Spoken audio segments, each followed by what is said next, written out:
How's it going, everyone? Welcome to the ninth drill of this semester. Today we're going to be talking about more about two-parameter models, as well as we're going to do some more power stuff.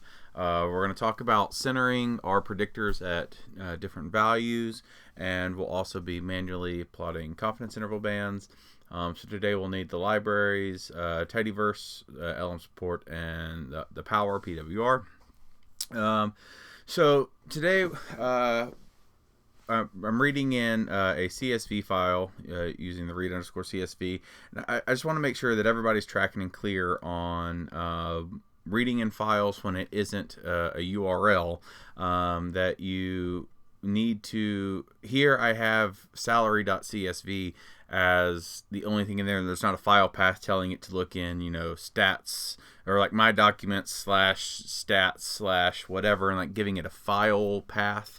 Because if I look at my working directory, get WD, I see that my week 9 folder is my working directory because I'm working in our projects, and this salary.csv is in that week 9 folder. If it wasn't, then instead of saying just salary.csv, then I would have to, either point it to the correct file path like that, or set my working directory. If that's not what my working directory was, I could set that to my working directory as such, and then this salary.csv file inside that working directory would read.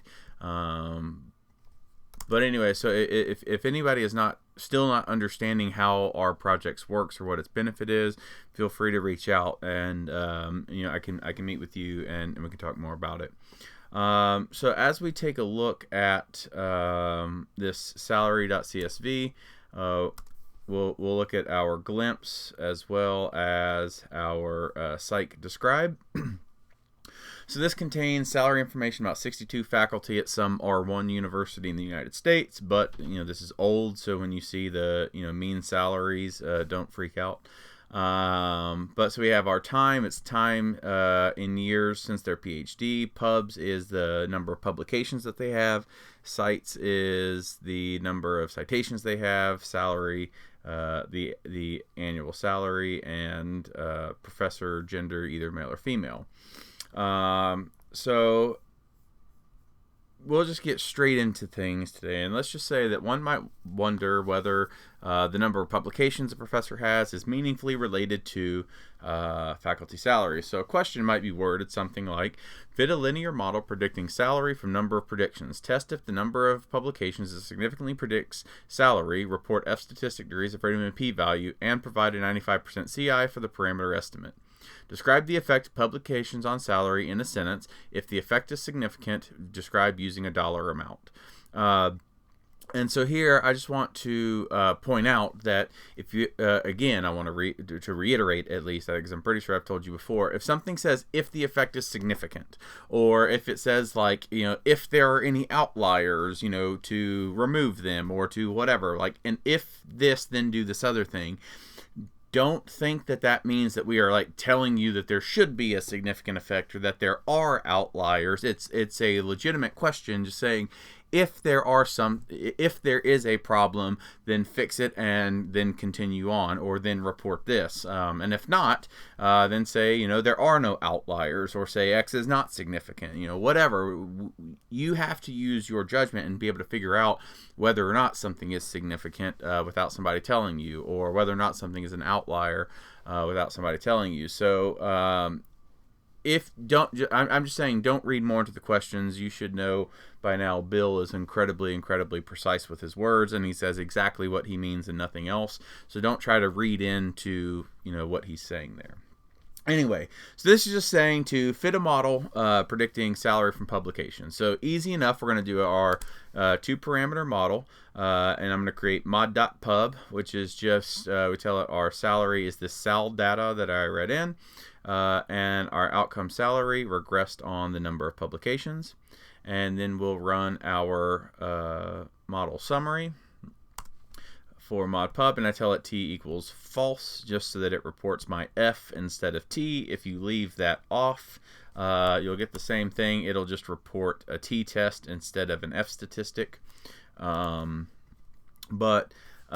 then we can also run our conf_int to get our confidence intervals. And so when we look at this, like here's how we would interpret this. We would say that the number of publications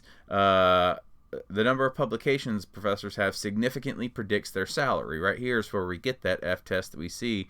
P is like definitely less than 0.05.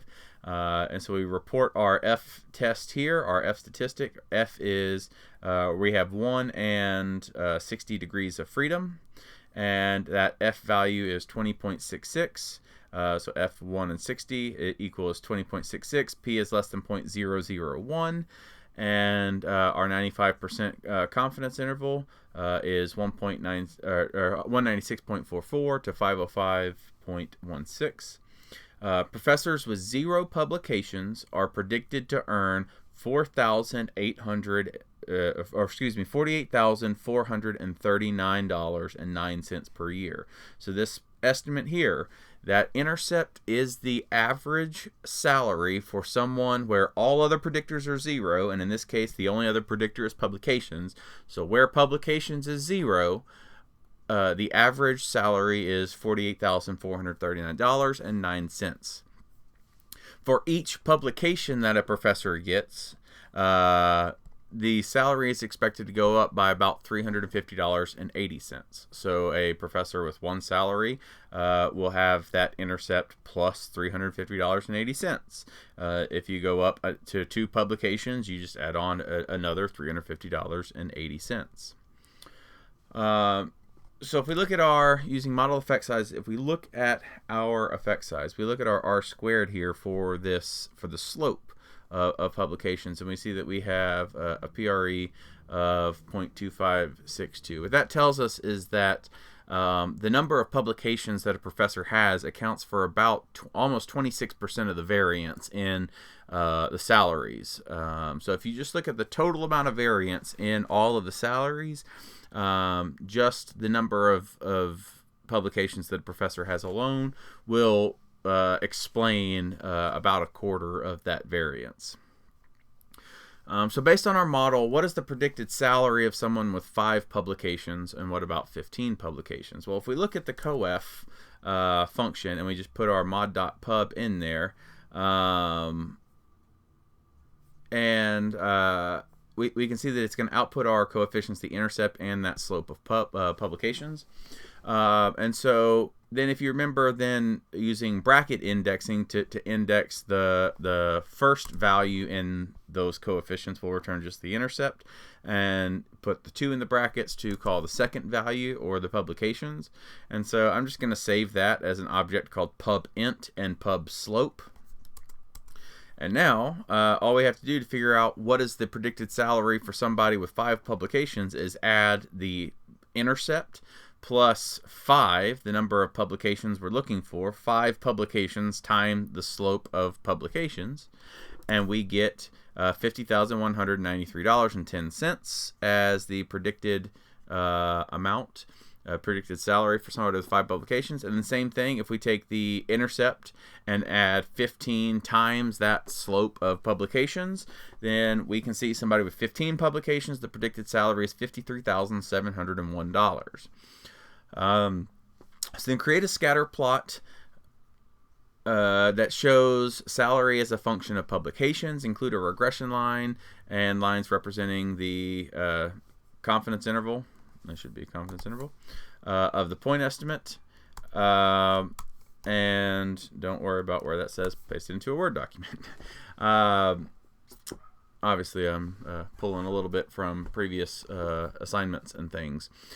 So here's the code that would run. I've actually already run it over here. And so here's what this code would look like. This code generates this plot. And I just put a note here that I put like this $sign on the S in salary, just so that you could see in the graph exactly where all these things are going. So I added this labs layer onto ggplot. So if we just take this point by point, if we run just that first bit,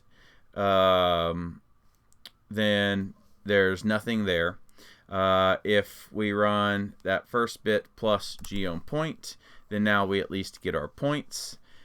Add on geom smooth, and now we get our prediction line and confidence intervals. We add on these labs, or this lab layer, and that's what changes our labels. So we have a title, X and Y labels. And then finally, I just add in the theme to clean it up and get rid of that gray background, because that's what I like. So simple graph here. And that's all that that does. And so let's remind ourselves what we're actually comparing when we look in our models here. So if we come back and look at our model summary, what is actually being compared here in this line where f equals 20.66?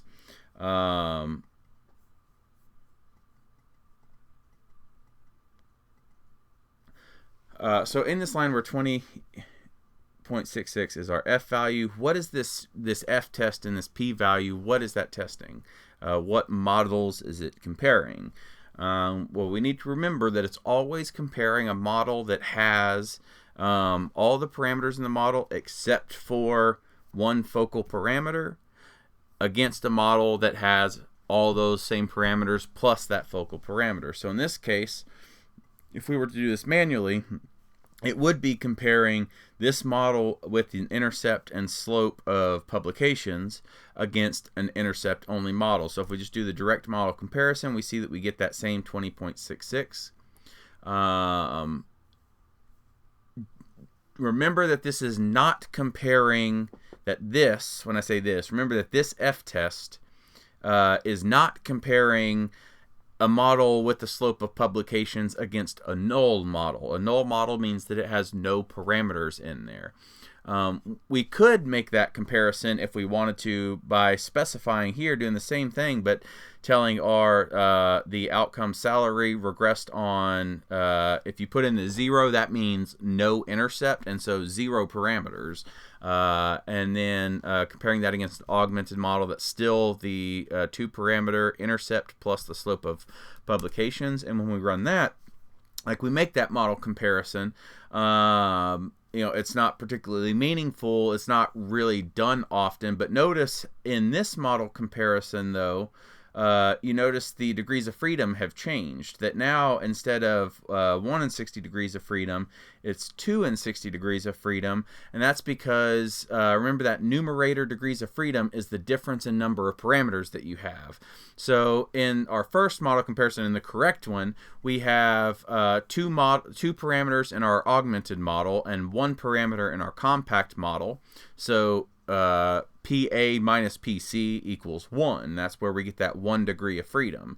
In this model, our augmented model has 2 still, but now our compact model has 0 parameters. So 2 minus 0, PC or PA minus PC is 2 degrees of freedom in that numerator for that model comparison. But again, comparing something to a null model like that is rarely done, and I'm just trying to reiterate that because even then, as we get into multiple regression, where say we have a slope of pubs plus a slope of some additional thing here on the line below it, it'll be the slope of a model with that thing, everything else except for that focal parameter as the compact model, and then all of that stuff plus the focal parameter as the augmented model. You're always just taking in and out that 1 parameter and leaving everything else that's in the model, not comparing it against a null model or a model with no parameters. So, excuse me, getting back to power analyses and such. Let's remind ourselves what the effect sizes were for our study. So we look back at our model effect sizes, and we see that we have this PRE of 0.2562, at least rounded. So even though, as I've said before, post-hoc power is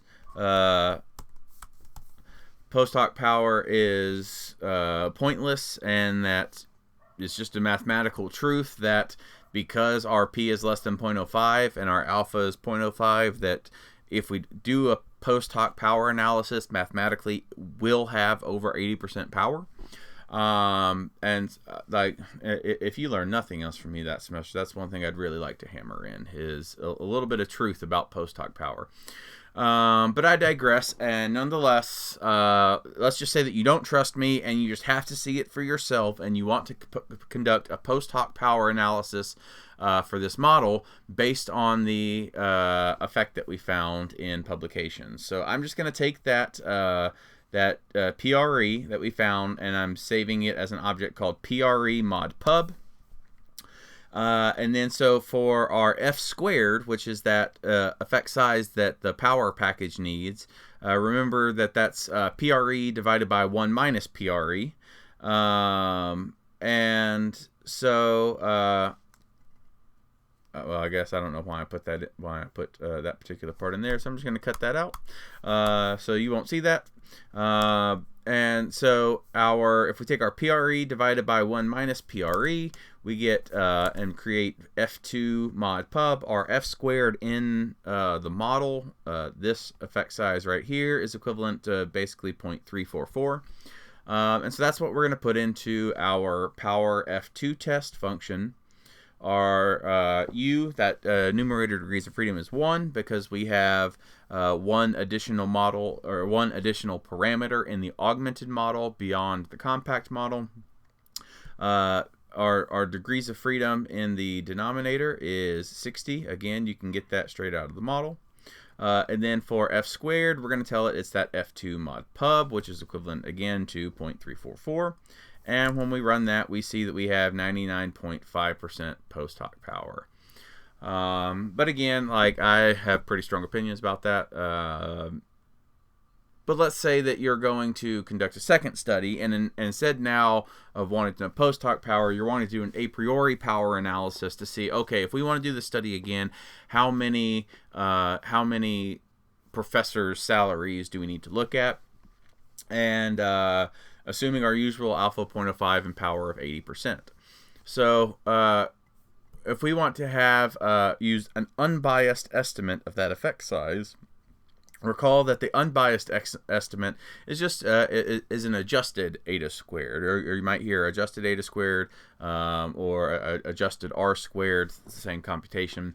So it's 1 minus PRE times n minus the number of parameters in the compact model, and that is over n minus the number of parameters in the augmented model.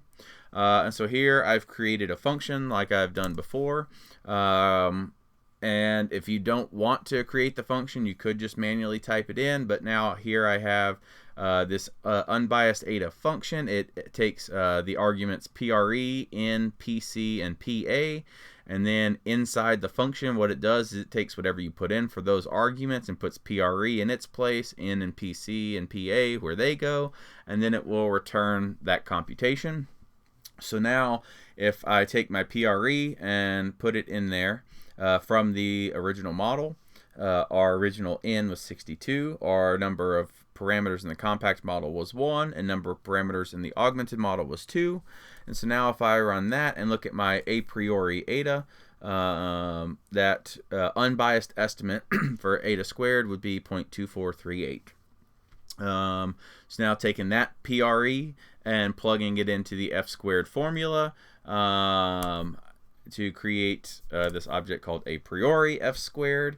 And so now what I want to know is, with one numerator degree of freedom with an F squared equal to 0.322 and a power of 0.8, how many, what will that denominator degrees of freedom be, or how many people do I need? And so it tells you V equals 24.4, but V is V plus U plus 1 is N. So in this case, 24.4 plus 1 equals 26.4, meaning you need 27, an N of 27 to have 80% power based on this unbiased effect size estimate. So the next thing that we're going to get into is centering our models at different values. So why is it that we need to consider centering our predictors in our models? And if you recall, line 75 up above, where after we looked at the model summary for ModPub, and we said professors with 0 publications are predicted to earn $48,439.09 per year. But do we really think that there's going to be any professors with 0 publications? Like, at least in psychology, technically it might be possible, but like, even if there is somebody who's a professor who gets hired as a professor with 0 publications, chances are they are extraordinary in some other form or fashion that makes them like kind of an outlier anyway. Maybe they pulled in some, sweet $10 million government grant somehow without having any publications. But point is, like, the answer really is no. Like, we don't expect professors to not have any publications. So why would we base our interpretations of our models on professors having 0 publications? And the answer is, well, probably we wouldn't. And instead, we would center it on some meaningful value. So I want to look visually at like what it really means to center things and take a look at what changes and what doesn't.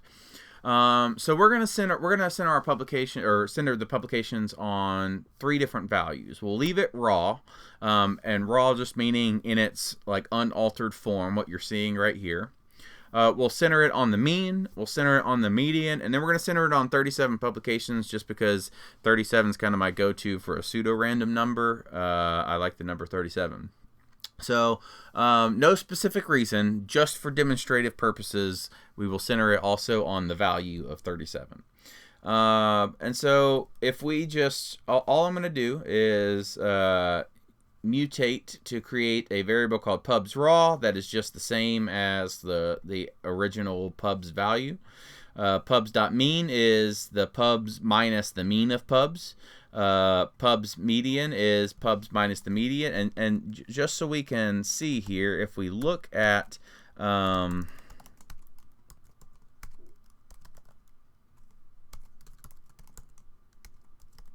just to see what those values are, our mean is 18.2 and our median is 13. So in other words, pubs.mean takes every value of publication and subtracts 18.2.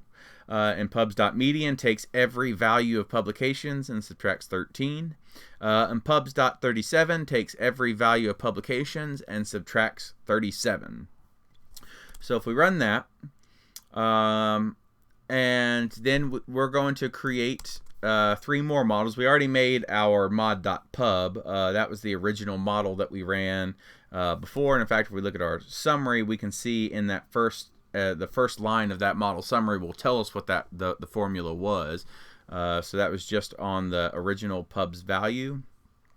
And then we have mod.mean, mod.median, and mod.37.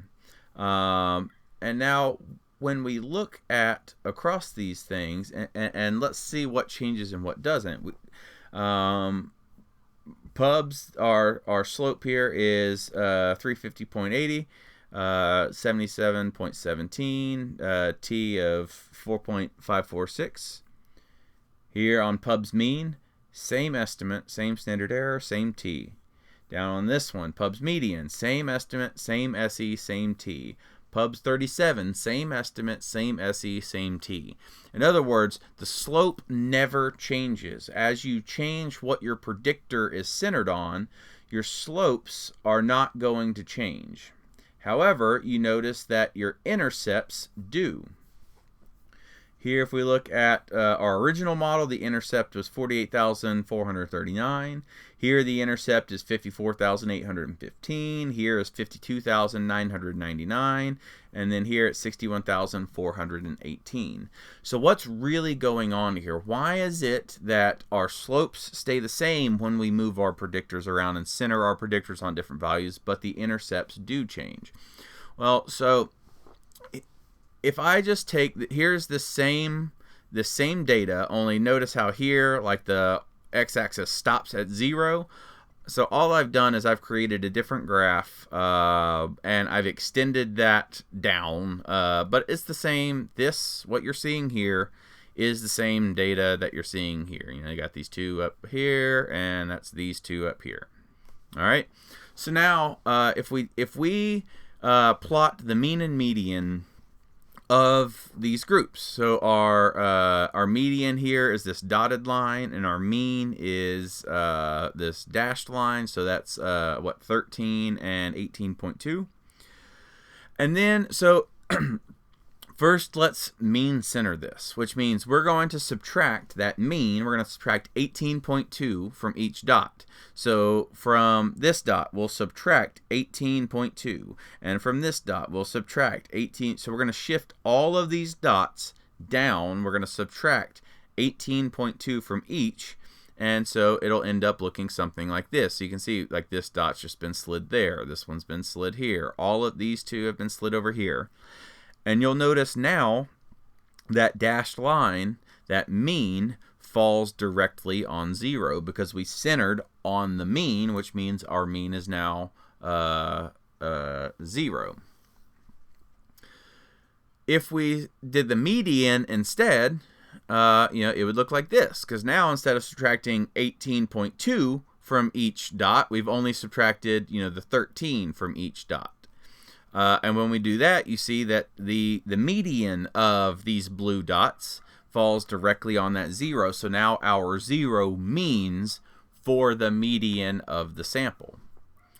If we subtract 37, you can see how it's the same thing here. I didn't put the mean and median lines because it doesn't fall on the mean or median line. This person did have exactly 37 publications, which I know because it's directly on the 0 line. And all I'm showing you is that in this case, we just subtracted an even bigger number. But like as we cycle through these, we can go back and forth and see that all we're doing as we center on different values are sliding these things in and out. So if all we're doing is sliding these groups of dots to the left and right, when we look at our slopes, we can begin to understand why our slope doesn't change. Because here is the slope of just our regular raw line. So if we looked at our original mod.pub, here's our intercept, and this would be our slope. And then if we plot our the median centered group, here this would be the slope of that group. And you notice that those lines are parallel. The slope is the same if we shift it out to the mean. It's the same if we shift out to the 37 group. So no matter what, the relationship between those values doesn't change. All that changes is that center, so that that slope, that line of best fit, just slides to the left and right along with the data, but it doesn't change its steepness. That rise over run remains constant. It's just where does the data start? And so when we look at all four slopes, if we look at all four where we still have this black line, that's our raw line, the blue line is median, red is mean, and green is the slope of that 37 group, we can see that that slope is the same for all of them. But now when we look at the intercepts, though, where do those lines cross 0? And we see that for this mod.pub, this black line, the raw line, that crosses at 48,039. This blue line crosses right about 53,000, which is our median model, 52,999.51. This red line, our mean model, crosses at 54,816. And then that mod 37, centered on 37, it crosses at 61,419, which we see right here. So that's why shifting your data will change that intercept, but it doesn't change the slope. It doesn't change the steepness of the line itself, which is what your slope represents. So we know that the slope doesn't change, but the intercept does. So what does that mean for our confidence intervals? Well, obviously it means that the confidence interval of our slopes doesn't change. It's the same. Like, that slope doesn't change between models just because we've centered our predictors on different values. But our intercepts do change. But of course the confidence intervals of the intercepts should change because, the intercepts themselves changed. But importantly, note that it's not just the intervals themselves that have changed, but look at the width of the intervals. So if we look at mod.pub and we do 51,970 minus this 49,907, that has a width of $7,062. And if we look at our mean model, that only has a width of $4,288. So why is it that our the width of our intercepts, or of our confidence intervals, is changing depending on the model? And so if we look at this, we'll go back to, now we're just going to look at these two models that we've compared. That mod pub and mod mean. Mod pub being the black line, mod mean being this red line. And if we put our confidence intervals actually on these, and they're kind of truncated because I just used geom smooth, so that limits itself to not extending beyond the data. So since this raw data stops right here, this is the lowest value, that's where the ribbon itself, that bow tie, is going to stop, and it's not going to go down beyond the data. But point is, you can imagine that if you look how wide this interval is here, from the tip of the gray to the tip of the gray, and how much area that covers versus here, you can see that this red bow tie, like, kind of the narrowest point is right here in the middle, but this one is a little bit wider. And you can imagine if, for instance, instead of being mean centered, imagine if this was shifted further, such that, like, say that the zero line here actually fell right here, you could see that it'd be this real big wide confidence interval, but that's not the case. Here we have our confidence interval is at its most narrow right here. But in this raw one, it's a little bit wider. That's where, and in fact, like, if you were to get the exact point that these gray lines touch, and that these red intervals touch, that gray one would be $7,062 wide, and this red one is only going to be $4,288 wide, which is what we see in those differences. So why is that? Well, it's because your confidence intervals are going to be most narrow where there is the most data. The more data there is, the more data there are, the narrower your confidence bands will be. So because we have more data there in the middle and less data as we get out towards the extremes, out towards the edges, just based on a normal distribution, that's what you would expect, that things kind of tend to pile up in the middle and be less frequent out towards the edges. And so you expect your confidence intervals to be wider out at the edges where you have less data and therefore are less confident in the things that you're saying, or in the what the data are telling you. So the last thing that we're going to cover real quick is manually creating confidence intervals. And we're going to do this because we took the opposite approach with the other stuff, where we say with SSE or computing F, where we started by doing it the by hand way, where we said, all right, here we're going to create a prediction and then find the difference from the prediction and then square that value and then sum it up, and now we have SSE. And then later we say, okay, now here's a function that does it for you. We kind of did the opposite thing with the plotting, and Bill really doesn't want there to be too much focusing on the plotting, but I do want to at least give you a little bit to work with, because we've used geom smooth, which is how I made this graph and how I made that one at the beginning, but geom smooth has some limitations and it only works with simple models, and at least in my research, the types of models that I'm trying to make graphs for, I usually can't just do a simple geom smooth to get the band that I'm wanting. And so what we're going to do is basically we're going to kind of make our regression lines and our bands in a similar way of doing a by hand computational way and then plotting it. We'll make a second data set that we will create some values that we then use that data set also to plot our lines. So if we just start by looking at this base plot.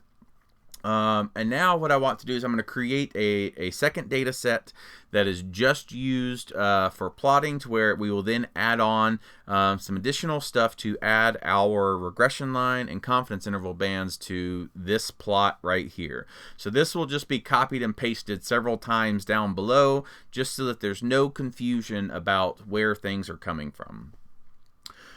So let's first just think about our regression line as being, the prediction for any given value of x. So if we have, if our plot here is starts at 0 and it goes up to something, well, what does it go up to? Well, it goes up at least to, what is our max value up here? This guy up here is, or this person up here is 69, has 69 publications.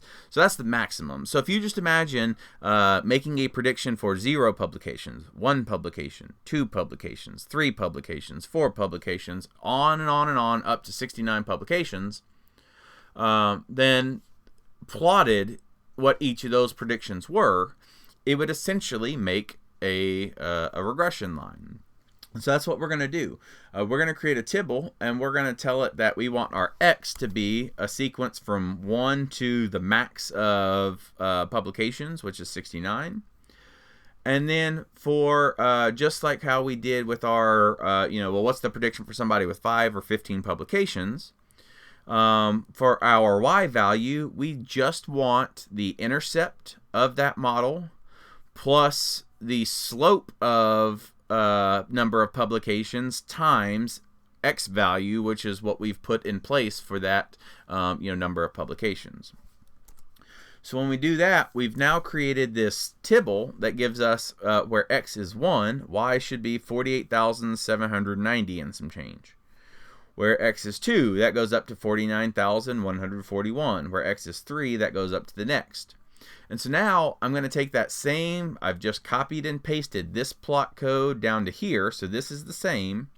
And then I add on one more layer, but in this layer, I'm going to tell it that the data equals plot df, which is this data frame that I just created, and tell it that our x equals x value, our y equals y value, and then I'm just going to tell it to color some points red for me.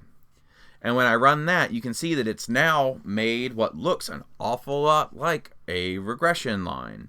Only it's actually a bunch of individual points.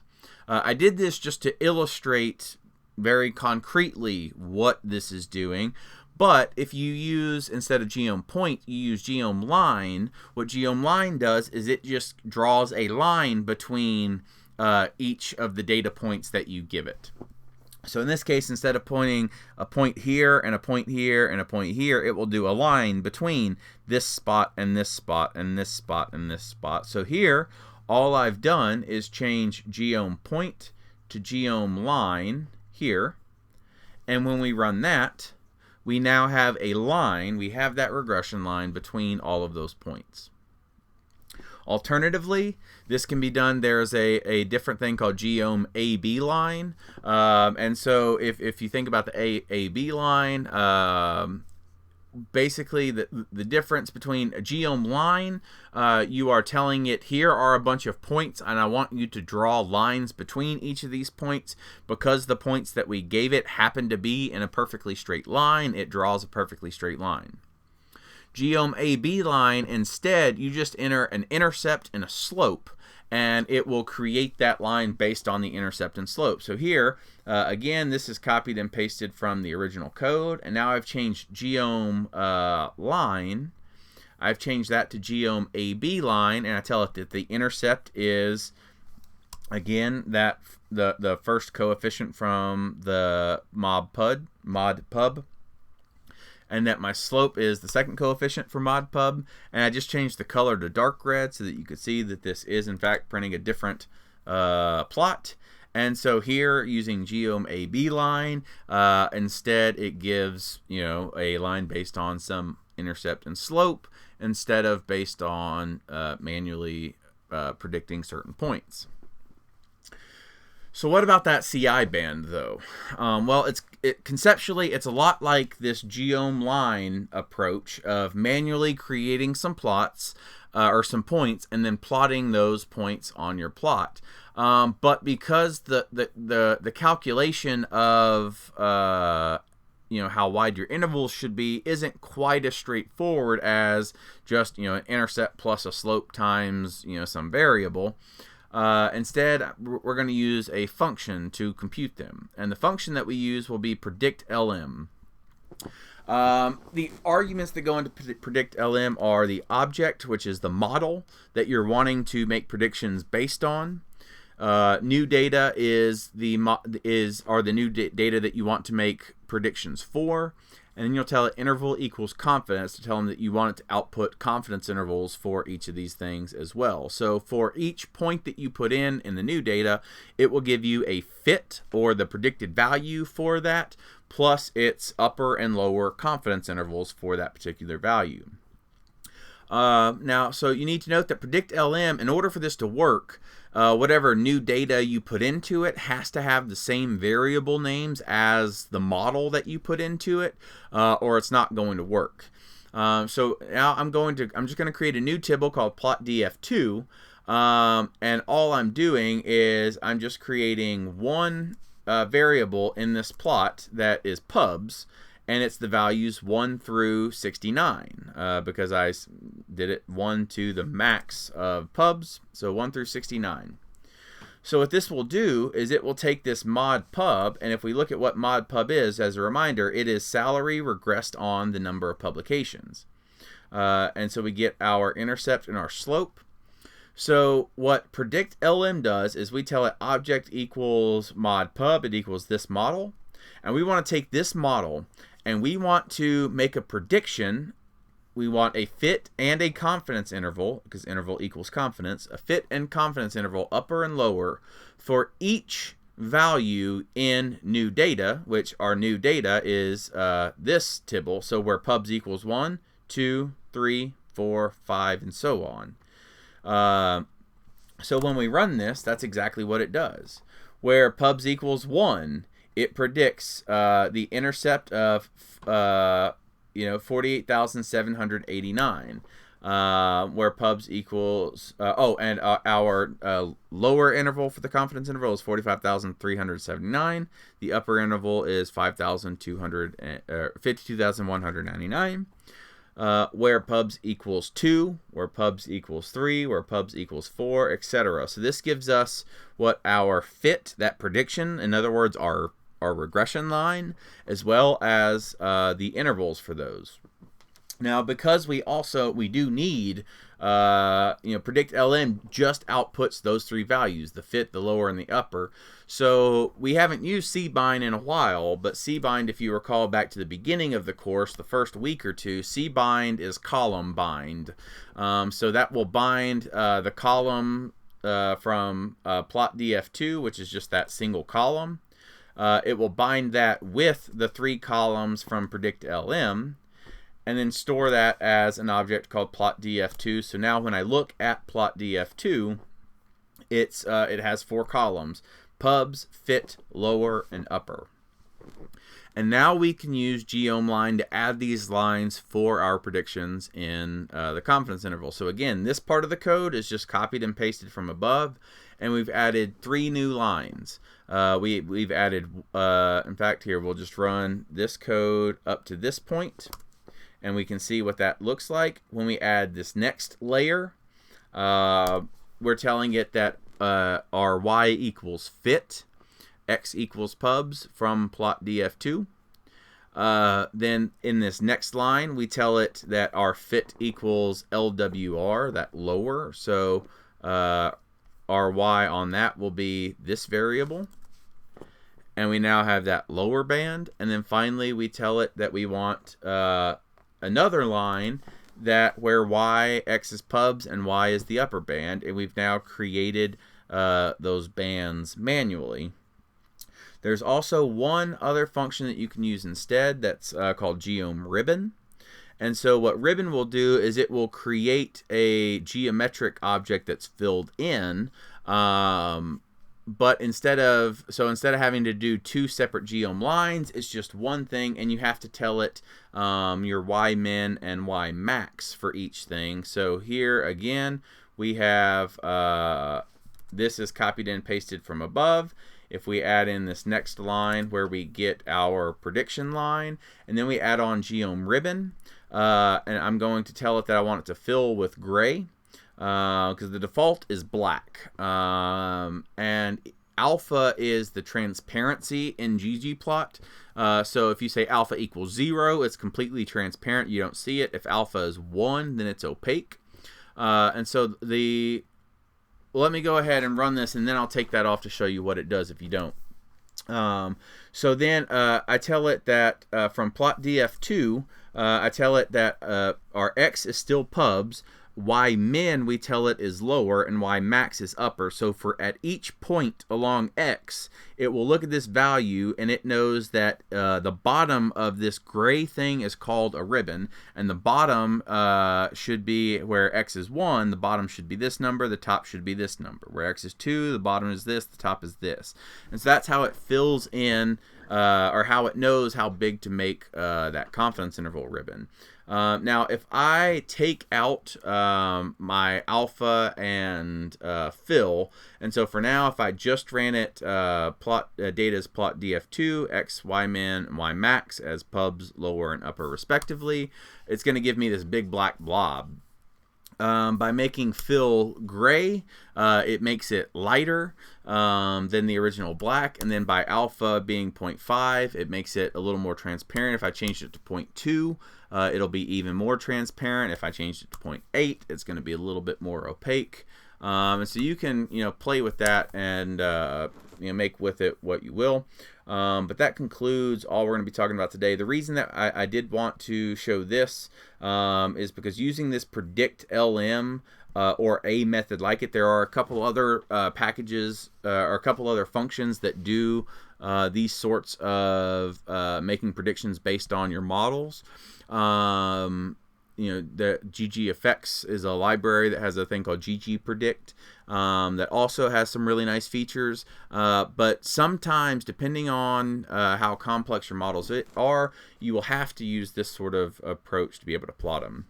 So that's why I did want to at least throw that out there, that in your real work, you may not be able just to do basic geom smooth one day, but know that there are alternative ways that you can manually do these, and you can customize, and you can put whatever you want on these plots. But as far as Bill's class, he will never ask you to do anything that actually requires you to do things this way. You can if you want to. You can make plots look a lot nicer beyond the basic geom smooth and things, but you will never be required in Bill's course to make anything more complicated than the original plot that we saw up here. That is as complicated as you will ever have to get for Bill's class. So I just want to be absolutely clear on that, but I do want to drive home the point that I sing a lot of praises about ggplot and R and how awesome they are, but I don't really get the opportunity to show you just how awesome it is and like some of the reasons that it's awesome. So I just wanted to at least dip toes in that water in today's video. But as always, if you have any questions or want to see or hear about anything in particular beyond what we've covered today, feel free just to reach out and let me know, and I will see you on Thursday or Friday.